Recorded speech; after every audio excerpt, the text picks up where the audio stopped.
Hello everyone, welcome back to the channel विलकॉमन स्यूरुक। And आज हम आ गए हैं अपने लेक्चर 4 पे।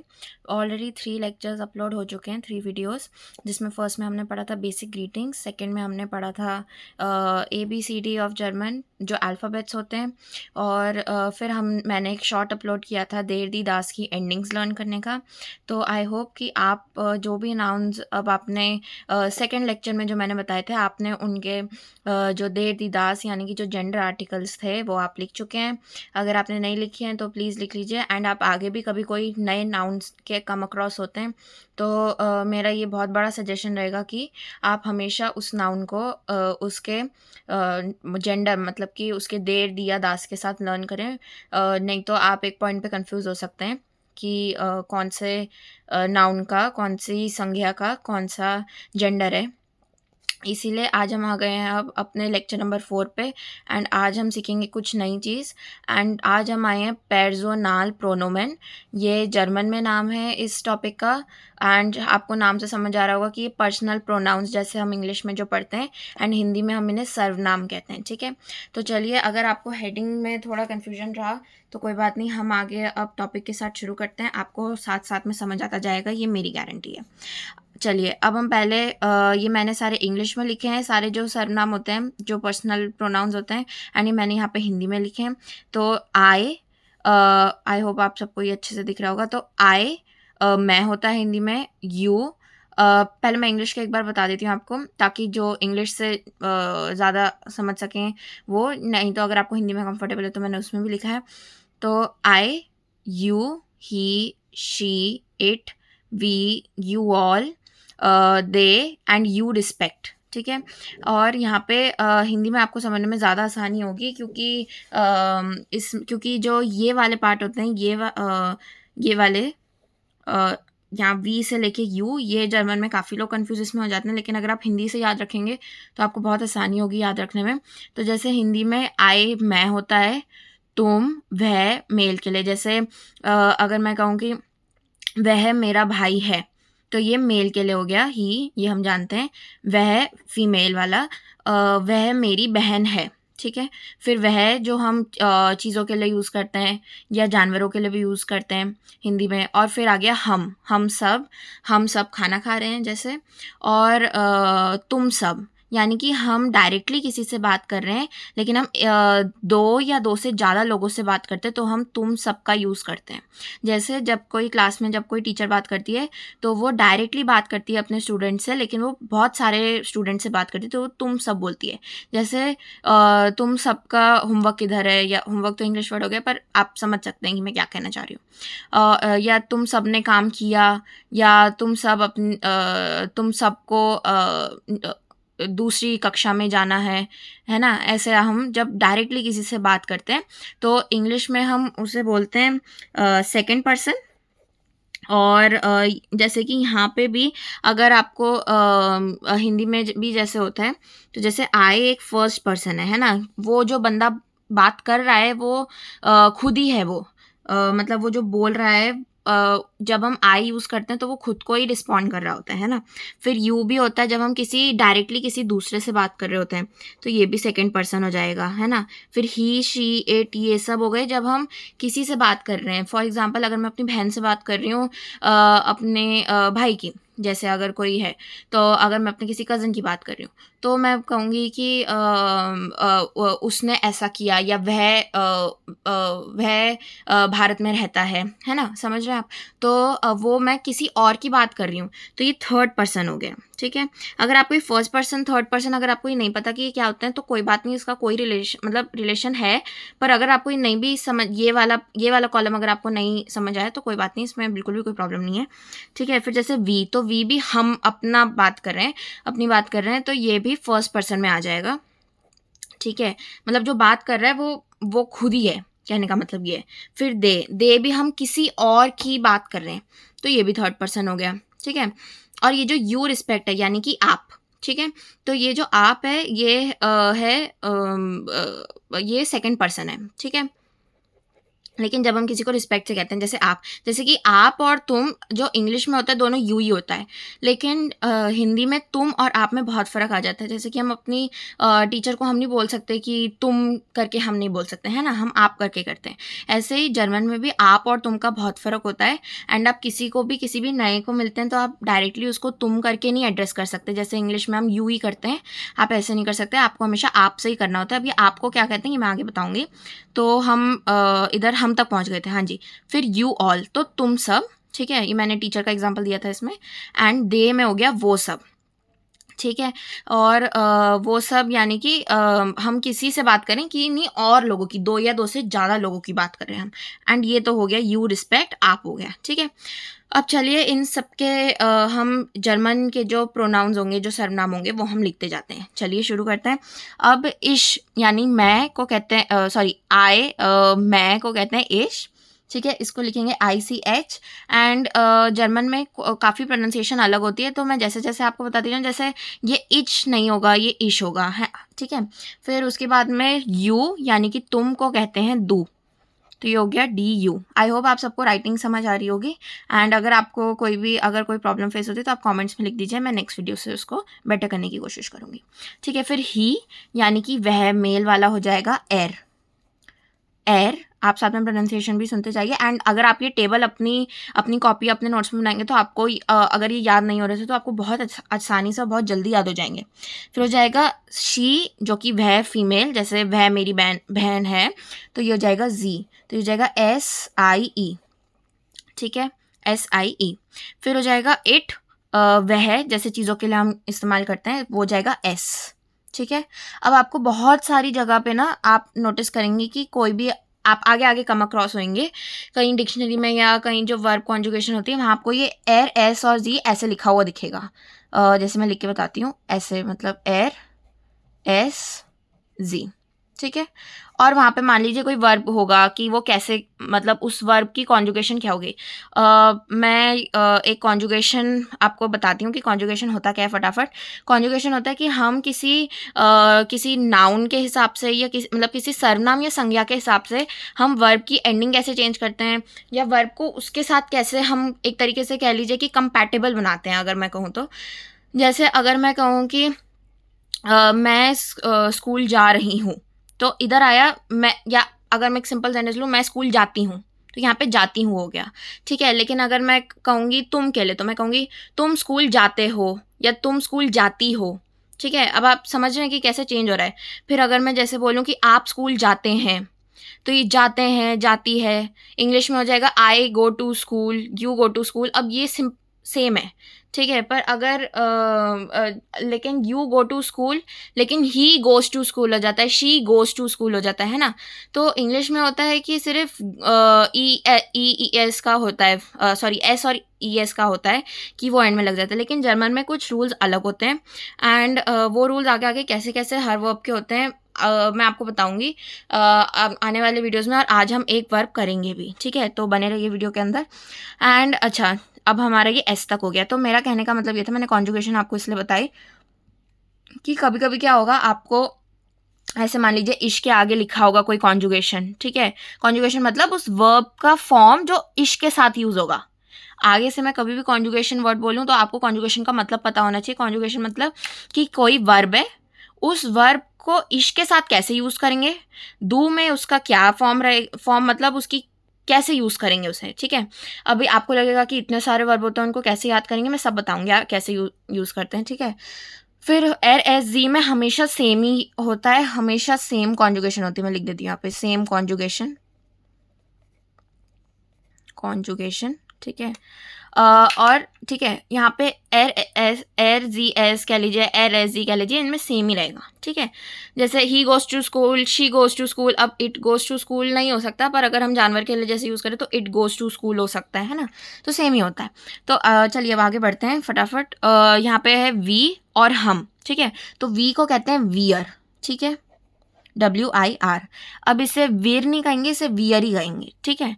अब आगे यू ऑल, इसको स्टार मार्क ज़रूर कर लीजिए। और मतलब मैंने तो 3 स्टार लगा दिए हैं, आप और भी लगाइए तो और अच्छा रहेगा। ये होता है ईयर। अब मैं आपको एक चीज़ बताना चाहूँगी जो काफ़ी लोगों का कंसर्न भी होता है जर्मन लैंग्वेज में, कि ईयर ना बहुत सारी जगह पे यूज़ होता है और अलग-अलग तरीके से यूज़ होता है। मैं भी आपको कंफ्यूज़ करने के लिए नहीं बताऊँगी कि ईयर और कहाँ-कहाँ यूज़ होता है, पर आप ये मान लीजिए कि ये one of the only places हैं जहाँ ये ईयर यूज़ हुआ है। अलग-अलग जगह पे मतलब ईयर आता है, और हर मतलब आपको सेंटेंस से पता चलेगा कि ईयर यहाँ पे क्या काम कर रहा है, ठीक है? तो इसको तो ज़रूर से ज़रूर नोट कर लीजिए, क्योंकि लोग क्या करते हैं ना, हम यूजुअली हमारे ये सारे यूज़ होने वाले होते हैं, मतलब नॉर्मल डे लाइफ में इश, डू, एर, जी, एस, वियर, हम अपने लिए भी बात करते हैं ना, हम सब ऐसे करके, ठीक है? ये दो के एंड भी यूज़ होते हैं, ये ईयर बिल्कुल कम यूज़ होता है। तो इसको ना वैसे डब्बे में बना लीजिए कि आप भूले ना कि ईयर का मतलब क्या है, क्योंकि एकदम से ईयर आ जाता है ना, फिर लोग कंफ्यूज हो जाते हैं कि अरे यार ईयर क्या था, हमने तो पढ़ा ही नहीं, पर एक्चुअली पढ़ा होता है, ये बस याद नहीं रहता है, ठीक है? तो इसको तो ज़रूर याद कर लीजिए, ईयर मतलब तुम सब या यू ऑल, ठीक है? जैसे आपको ठीक लगे, जर्मन, हिंदी या जर्मन और इंग्लिश के बीच में आप कनेक्शन बना लीजिए। अब दे यानी वो सब हो जाएगा जी। अब देख रहे हैं आप कि कैसे यहाँ पे भी जी आया, यहाँ पे भी जी आया। अब बहुत सारे लोग मुझसे पूछते हैं कि हमें कैसे पता चलेगा कि जी शी वाला है या जी दे वाला है, वो सब वाला है कि वह वाला है। सिंपल सी बात है, आपके आगे का जो वर्ब होगा ना, जैसे मैंने बोला कॉन्जुगेशन, ये जो वर्ब की जो एंड की जो कॉन्जुगेशन हो, एंड की मतलब जो वर्ब की जो कॉन्जुगेशन होगी, वो आपको बताएगी कि ये क्या है, ठीक है? जैसे अगर मैं एक सिंपल सा एग्जाम आगे हम देखेंगे, ठीक है? मैं आपको कंफ्यूज नहीं करूंगी अभी हम पहले ये करेंगे, इसमें जब मैं वर्ब में बताऊंगी ना तब मैं आपको बताऊंगी, ठीक है? चलिए अब लास्ट पे आ जाते हैं, यू रिस्पेक्ट यानी कि आप इसको अगर आप से याद रखेंगे ना तो आपको बहुत जल्दी और बहुत आसानी याद हो जाएगा। ये होता है जी, ठीक है? और ये जो जी है ना, इसका एस कभी स्मॉल नहीं होना चाहिए। मैं यहाँ लिख देती हूँ ऑलवेज कैपिटल, ठीक है? ये चाहे सेंटेंस में कहीं मर्जी आ जाए, ये वाला आप जब आप मतलब अपने सेंटेंस में आप वर्ड डालना चाहते हैं, ठीक है? आप वर्ड डालना चाहते हैं तो ये कभी स्मॉल नहीं होगा। ये सारे जो है ना, ये ऊपर वाले इधर से लेके इधर तक, ये स्मॉल हो जाएंगे। जर्मन में आप याद रखिए, nouns always, I am sorry writing के लिए, नाउन्स आर ऑलवेज कैपिटलाइज्ड।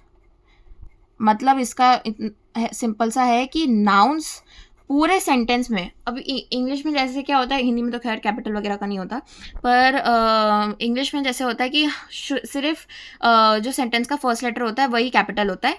अगर किसी सिटी का नाम है या कुछ है, या किसी का नाम है, ठीक है, जिसे हम वो कहते हैं व्यक्तिवाचक संज्ञा कहते हैं, या मतलब व्यक्तिवाचक नहीं, जैसे किसी का नाम आ गया है ना, तो जैसे मैं कहूँ कि मेरा नाम आना है, तो आना का ए कैपिटल हो गया है ना, जैसे।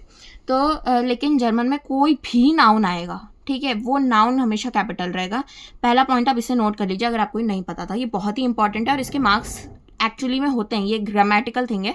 तो ये अगर आपने अपने पेपर के रिटर्न में गड़बड़ कर दी ना, नाउन्स को स्मॉल कर दिया, क्योंकि हमें आदत नहीं होती, तो आपके मार्क्स कट सकते नहीं, कटेंगे ही मार्क्स, ठीक है? तो ये बिल्कुल मतलब लकीर बना लीजिए इसे। और फिर उसके बाद में नेक्स्ट हमारे पास आता है कि जी, और मैं यहाँ पे लिख देती हूँ आप वाला जी, ठीक है? आप ऑलवेज कैपिटल, ऑलवेज कैपिटल। मैं एक्चुअली इस लाइन में फिट करना चाह रही हूँ इसे।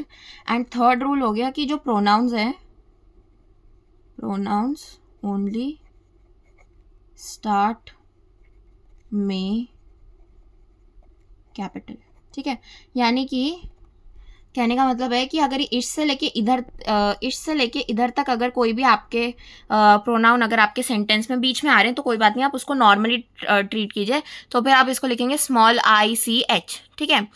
अगर जैसे दो है तो आप स्मॉल डी लिखेंगे, लेकिन ठीक है, ये सिर्फ इधर तक का रूल है। ये आप अगर आपको मतलब आप वर्ड अगर आपको लिखना है सेंटेंस में, तो ये आप इस पर भी डब्बा बना लीजिए, ये एस हमेशा कैपिटल होगा, ये स्मॉल नहीं हो सकता, हो ही नहीं सकता, मत करिएगा, आपका सेंटेंस ही गड़बड़ हो जाएगा, ठीक है?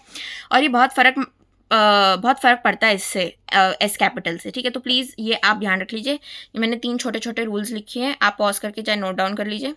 चलिए आगे बढ़ते हैं। अब आ गया है हमारे पास फर्स्ट वर्ब। मेरे ख्याल से मैंने अभी तक किसी भी वर्ब की कॉन्जुगेशन आपको नहीं बताई है, तो चलिए शुरू करते हैं। पहली बात तो इस वर्ब को कहते हैं ज़ाइन, और ये सबसे बेसिक वर्ब है जर्मन भाषा का। इसका मतलब होता है टू बी, ठीक है? अब आप सोचेंगे कि टू बी ये तो पता नहीं क्या है ये, और इसका मतलब होता है हिंदी में जैसे होना, एक तरीके से, ठीक है?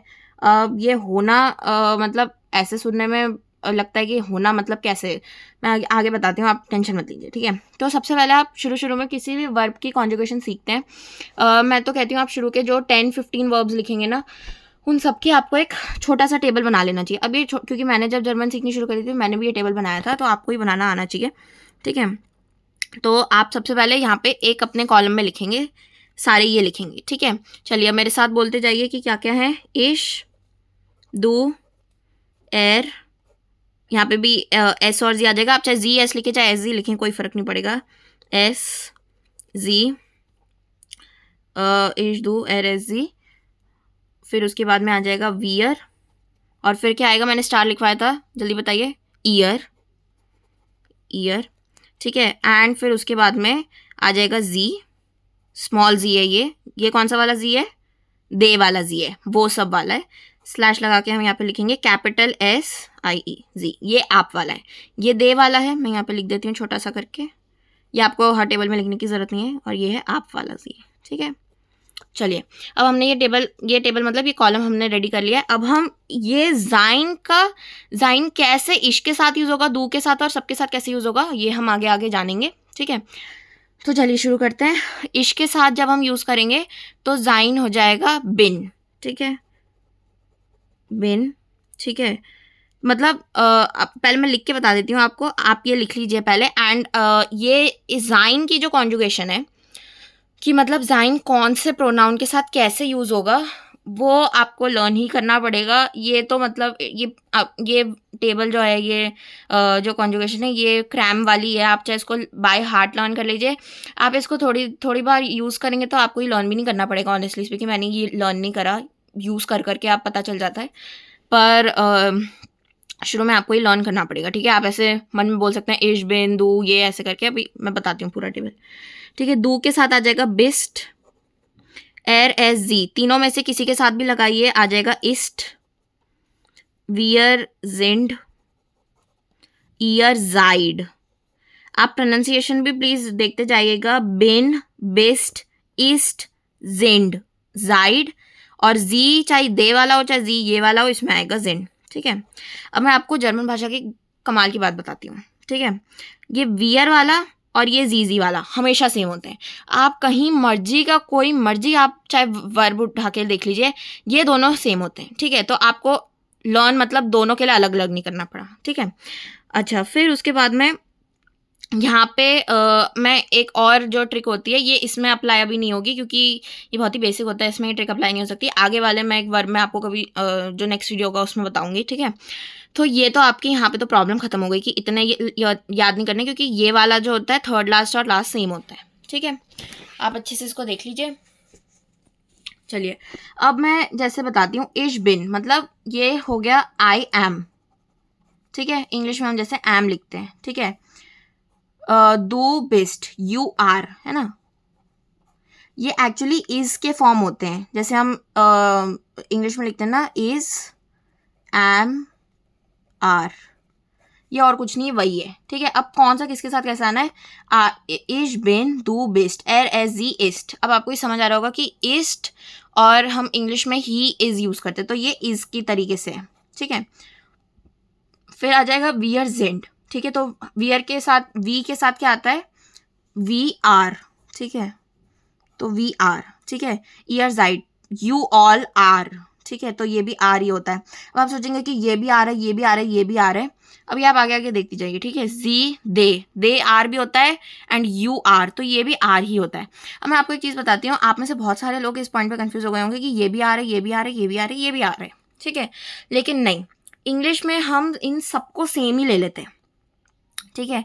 इंग्लिश में हम क्या करते हैं, ये वाला यू भी यू ही होता है, ये यू ऑल वाला भी यही होता है, और हम इंग्लिश में आप वाले को तो यू हम करते हैं, ये तो हम सबको ही पता है कि इंग्लिश में रिस्पेक्ट वाला यू कोई नहीं होता, ठीक है। लेकिन जर्मन में ये सबका अपना अलग अलग मीनिंग है, इसलिए सबकी अलग अलग कॉन्जुगेशन है और आपको यही लर्न करनी है। आप अगर रिलेट करना चाहते हैं इसको इंग्लिश के साथ तो आप इसको याद कर सकते हैं, पर मेरा सजेशन ये रहेगा कि आप इसको याद ना करें। ये मैंने हेल्प के लिए लिखा है, अगर किसी को हेल्पफुल हो, पर मेरे लिए हमेशा से ये हेल्पफुल था कि मैं इश के साथ बिन ही याद करूं, आई एम, और बिन और एम का मैं ट्रांसलेशन ना याद करूं, ठीक है। क्योंकि आपका इवेंचुअली जो गोल है वो है जर्मन में सोचना और जर्मन में लिखना, ठीक है। आप अगर इंग्लिश टू जर्मन या हिंदी टू जर्मन अगर आप ट्रांसलेट करेंगे, शुरू में आपको करना ही पड़ेगा ऑब्वियसली, क्योंकि आप लैंग्वेज नहीं हुआ है, पर एक पॉइंट पे आके आपको ये नहीं करना होता, ठीक है। तो चलिए इसके साथ हम इसको एक बार लर्न कर लेते हैं. Ich bin, du bist, sie ist, wir sind, ihr seid, sie sind. ठीक है. अब आपने ये लर्न कर लिया. आपको कभी बैठे बैठे याद आता है कि अरे मेरे को ये लर्न करना है, आपने भी ऐसे ही याद करना है. Ich bin, du bist, sie ist, wir sind, ihr seid, sie sind. ठीक है. आपको आई होप ये तो समझ आ गया होगा कि ये वर्ब करता क्या है. आई जैसे हम नहीं बोलते. अब मैं आपको कुछ सेंटेंस बना के दिखाती हूँ, फिर हम इस वीडियो के साथ आज एंड करेंगे. ठीक है. एक मैं आपको एक प्रैक्टिस सेंटेंस दूंगी. ठीक है, वो आप इसको लर्न कर लीजिए. चलिए अब हम करते हैं बाइशपीलर. ठीक है. बाइशपीलर का मतलब कमेंट्स में मेरे को बताइए कि क्या होता है. पॉज करके फिर मैं बताऊंगी आपको कि क्या होता है. मतलब बाइशपीलर आई होप आपने लिख दिया होगा कमेंट्स में. ओके. बाइशपीलर का मतलब होता है एग्जाम्पल्स. ठीक है. अब ये जो छोटी छोटी वोकैब है ये अब से मैं वीडियोस में यूज़ करना शुरू कर दूंगी ताकि आप इसके एट्यून हो जाओ, क्योंकि आप चाहे किसी भी बुक में या किसी में भी देखेंगे तो आपको बाइशपीलर लिखा हुआ दिखेगा. ठीक है. चलिए अब हम शुरू करते हैं फर्स्ट सेंटेंस अपने उसके साथ. तो चलिए ich bin के साथ बनाते हैं. ठीक है. अब मेरे को लिखना है आई एम अ स्टूडेंट. मैं एक स्टूडेंट हूँ. ठीक है. तो इसलिए यहाँ पे मैं लिखूंगी ich bin मतलब आई एम. ठीक है. अब एक जो चीज़ होती है कि जर्मन में, एक और आप यहाँ पे पॉइंट नोट कर लीजिए, जर्मन में यूज होता है SVO फॉर्मेट, सब्जेक्ट वर्ब और ऑब्जेक्ट. हिंदी में यूज होता है SOV. हिंदी में हम वर्ब एंड में डालते हैं, तो ये आपको थोड़ा ध्यान रखना है. और एक फिफ्थ पॉइंट जो है, verb always on second. Always on second position. ठीक है. ठीक है. आप ये समझ लीजिए, मैं आपको एक छोटा सा एग्जांपल देती हूँ. जैसे ये एक गाड़ी है. ठीक है. ये एक गाड़ी है. ठीक है. इसमें ऐसे होता है. ठीक है. सॉरी मेरी ड्राइंग के लिए, पर मैं आपको एग्जांपल से समझाना चाहती हूँ. ठीक है. जो मेरी भी मैम ने मेरे को बताया था कि जो हमें नहीं फ़र्क पड़ता कि ड्राइवर कौन है, ठीक है, पैसेंजर कौन है, पर को ड्राइवर हमेशा, लिख लीजिए, को ड्राइवर हमेशा वर्ब होगा. ठीक है. इसको स्टार बना के लिख लीजिए, चाहे नोट बना के लिख लीजिए. और मेरे एक और टीचर हैं, शायद अगर आप जानते हो उन टीचर को, पर मैंने अपनी जब 10th दी थी तो मैंने एक टीचर मैं सैल्यूट भी करना चाहूँगी उन्हें. तो मैंने जिन टीचर से पढ़ा था ऑनलाइन, तो उनकी मैंने एक जो चीज़ थी जो मैंने नोट करी, जो अगर आप में से किसी को भी पता कि ये कौन लिखता है तो आप प्लीज़ मेरे को कमेंट्स में बताइएगा. वो लिखते हैं #KQB, जो मैंने अपनी पूरी लाइफ में यूज़ करा है. एंड ये KQB आप अगर यूट्यूब पे आप हैं एक्टिव, तो ऑलरेडी थोड़ा ऑफ टॉपिक है पर मैं बता देती हूँ. ये KQB मैंने सीखा है शोभित सर से, जो कि मैथ्स पढ़ाते हैं. ये कोई भी स्पॉन्सर्ड वीडियो नहीं है, मैं बस ये बता रही हूँ कि मैंने उनसे ही सीखा है ये लिखना. और इसका मतलब है KQB का मतलब है कुछ काम की बात. ठीक है. तो आप इसको लिख लीजिए, चाहे आप नोट लिख लीजिए, चाहे स्टार लिख लीजिए, जैसा आपको अच्छा लगे. मेरे को ही अच्छा लगता है क्योंकि मेरे टीचर ने मेरे को ही बताया था. तो पूरे यूट्यूब उस पर क्लासेस में बताया था बैच में, तो इसलिए मैंने ये मेरे को ये याद है अच्छे से.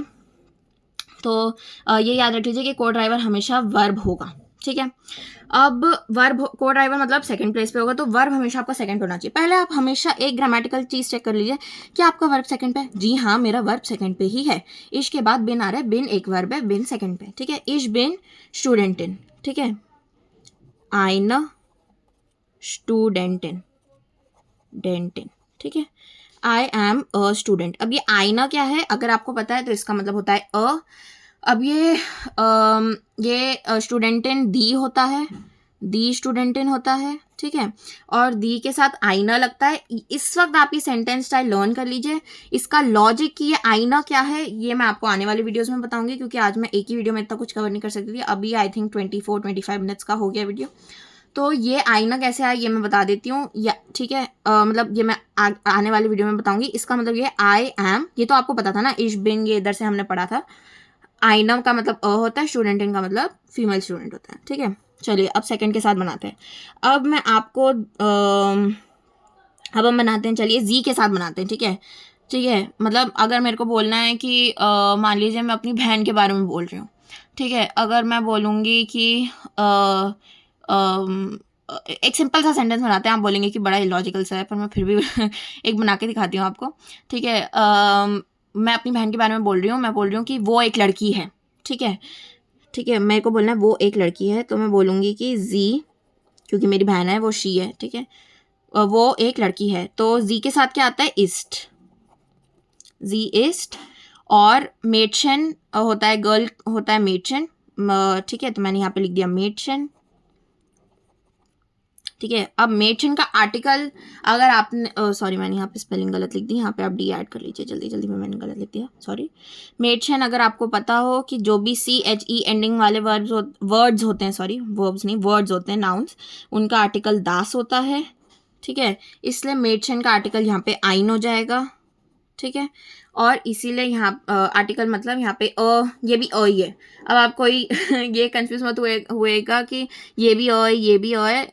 जी हाँ, जर्मन में बहुत टाइप के होते हैं और द होते हैं।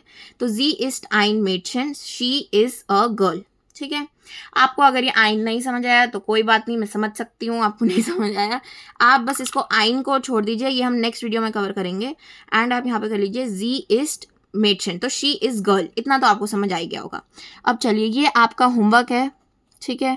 आपको कोई भी सेंटेंस बनाना है ईयर के साथ, ठीक है। Make a sentence with year, make a sentence with year. And ये सेंटेंस बना के आप ज़रूर कमेंट्स में लिखिए। आपको यूज़ यही करना है, ज़ाइन का फॉर्म करना है।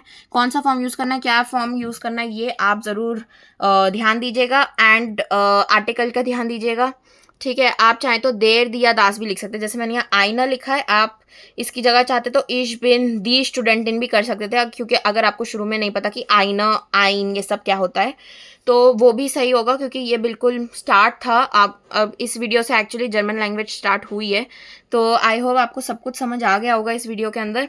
आज एक छोटा सा मैं फटाफट रिकैप करा देती हूँ। आज हमने पढ़े सारे जो सरनाम जर्मन में होते हैं, तो और वो हमने पढ़े इश, दू, एर, जी, एस, वियर, ईयर, जी और जी, ठीक है। और फिर हमने आज अपना पहला वर्ब ज़ाइन, जिसका मतलब होता है टू बी, यानी होना, और इसकी हमने पढ़ी कॉन्जुगेशन इन सारे सर्वनाम के हिसाब से, और हमने इसको समझा। मेरा ये सजेशन रहेगा आप इसको ना याद करें, अगर आपको ऐसे ही समझ आ रहा है तो इसको ना करें, आप आगे चल के कन्फ्यूज़ ना हो जाएं कहीं, मेरे को बस इसी चीज़ का डर है।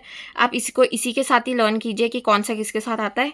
हमने कुछ बाइस्पीलर पढ़े, एंड उसके बाद में मैंने 2 आपको सेंटेंस बता दिए। एक आप ईयर के साथ बनाइए। अगर आपको ये समझ आ गया है तो मेरा सजेशन ये रहेगा कि आप जैसे इश और जी से तो हमने बना लिया है ना, ईयर से मैंने आपको होमवर्क दे दिया, तो आप दू, एर, एस, वियर, जी और जी, ठीक है, इन सब के साथ भी बना के देखिए, छोटे छोटे सेंटेंस बना के देखिए। अब जैसे कितना छोटा सेंटेंस है, जी इस्ट आइन मेडशन, ठीक है, मतलब मुश्किल से 4 वर्ड भी नहीं है ना। तो ये आप चाहे बना के देखिए, एंड आप इसको अपनी चाहे नोटबुक में लिखिए, चाहे आप कमेंट सेक्शन में लिखिए। ज़रूर मेरे को कमेंट्स में बताइएगा कि आपको कैसा लगा आज का वीडियो।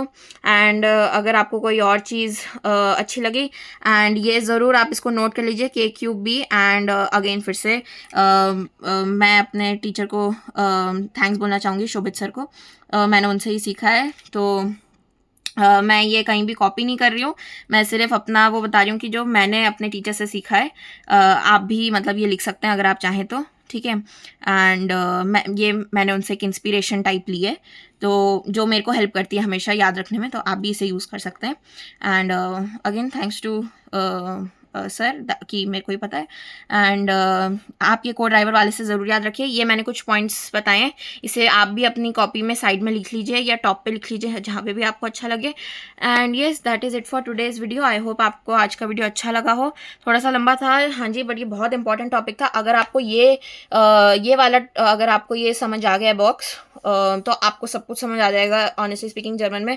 ये जो मैंने मार्क कराया है ये ज़रूर याद रखिएगा, एंड ये इसको लर्न कर लीजिएगा नेक्स्ट वीडियो के आने तक। एंड ज़रूर बाकियों से भी सेंटेंस बनाइएगा। तो आपका होमवर्क सिर्फ यही है, एक ईयर के साथ तो आपको बनाना ही है, और ये आपको कमेंट्स में लिखना ही है कि आपने क्या ईयर के साथ सेंटेंस बनाया। एंड बाकी जो बचे हुए हैं इनके साथ भी आप कमेंट्स में लिख सकते हैं, नहीं तो आप अपनी नोटबुक में या ओरली ज़रूर बना के देखिएगा, ठीक है। तो चलिए, मैं मिलती हूँ आपको दूसरे वीडियो में, तब तक के लिए bye bye, thank you so much.